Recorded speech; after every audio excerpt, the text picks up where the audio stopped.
The art of making idiots look smart. Now The View could ask a mirror who's the... Sometimes, the most epic moments on television aren't scripted.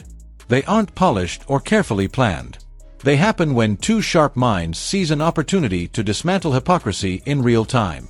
This is exactly what Greg Gutfeld and Tyrus did to Sunny Hostin on live TV, and the results were absolutely explosive.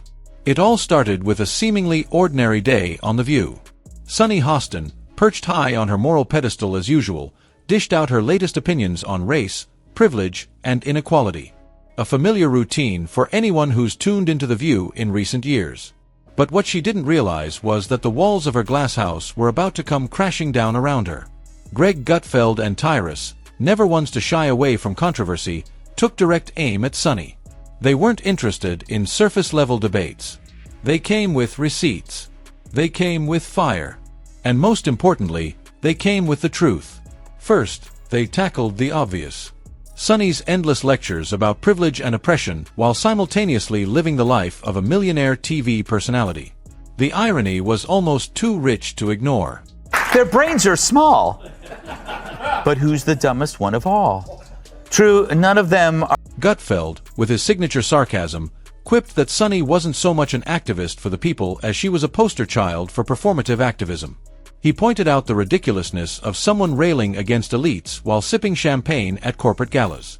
Tyrus, ever blunt and direct, hit even harder. He called out Sunny's hypocrisy with a wrecking ball approach, reminding viewers that it's easy to talk about lifting people up when you're already sitting at the top. Tyrus wasn't just commenting, he was laying bare the contradictions that had been papered over for too long. But the real bombshell came from Sunny's own past. On an episode of PBS's Finding Your Roots, Sunny Hostin discovered something that left her visibly rattled. Her ancestors were European slave owners.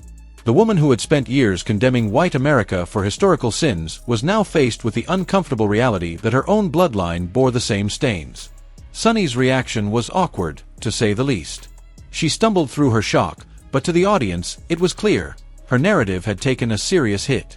Greg and Tyrus weren't about to let that slide. You don't need to find Trumpers. You need to fire your race baiters. Yeah. You need to fire the two races. You've had people. You had to... They replayed the footage, dissected every nervous laugh, every awkward pivot Sunny tried to make. Gutfeld joked that Sunny now had to cancel herself based on her own logic. Tyrus added that if Sunny was serious about reparations, she might want to start by writing herself a check. The takedown was merciless but fair. Sunny had built a brand on moral superiority, but when faced with her own contradictions, she couldn't hold the line.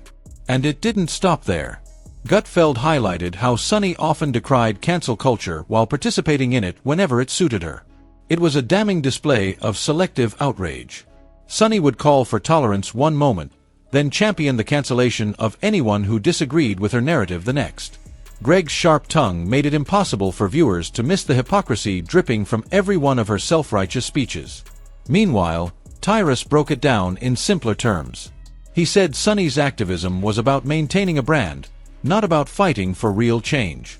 He compared her to celebrities who talk about saving the environment while jetting around the world in private planes. The audience didn't just hear the message, they felt it. Sunny's downfall wasn't due to one bad moment. It was the accumulation of years spent preaching one thing and living another. And in Gutfeld and Tyrus, she met her match. Thing really comes to mind. I was like, cha-ching.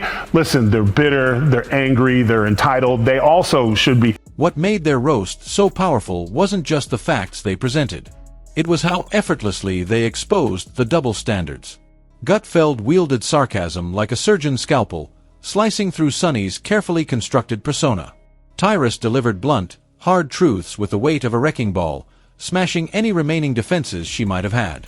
As they pointed out, Sunny's entire platform seemed to crumble under the weight of her own contradictions.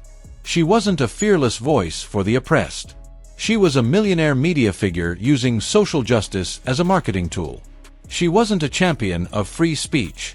She was a participant in the very cancel culture she claimed to oppose. And the public could see it. Across social media, viewers echoed Gutfeld and Tyrus's sentiments. Memes exploded. Clips of Sunny's Finding Your Roots revelation circulated like wildfire. People weren't just laughing, they were waking up to the broader problem of celebrity hypocrisy. The larger point Gutfeld and Tyrus drove home was this: the American public is tired of being lectured by elites who don't live by the rules they demand everyone else follow. Authenticity matters now more than ever. And when figures like Sunny Hostin are exposed, it's not just a personal embarrassment, it's a sign that the culture is shifting. This wasn't about politics. It wasn't about left versus right. It was about truth versus spin, reality versus narrative. And in that battle, piece of butter. Sunny gets the game ball. If it wasn't for her, asking, Gutfeld and Tyrus came out swinging and winning. But the final blow came when they teamed up, seamlessly bouncing off each other, finishing each other's points, amplifying the hypocrisy until there was nowhere for Sunny to hide. Gutfeld joked that Sunny was now trapped by her own moral code, unable to cancel others without also canceling herself. Tyrus added that Sunny's real legacy would be showing America what performative activism looks like when the mask slips. And that was it. No screaming. No hysterics. Just cold, hard truth served with a side of humor and a dash of savage satisfaction. In the end, Sunny Hostin's carefully crafted image wasn't just cracked, it was shattered. All that remained was a cautionary tale about what happens when you build your brand on hypocrisy and expect no one to notice. Now, it's your turn to weigh in. Do you think Sunny Hostin deserves the backlash she's receiving, or was Gutfeld and Tyrus's takedown too harsh? Was Sunny just caught in an awkward moment, or does this expose a deeper problem with how public figures lecture the rest of us? Should media personalities be held accountable when their actions contradict their words?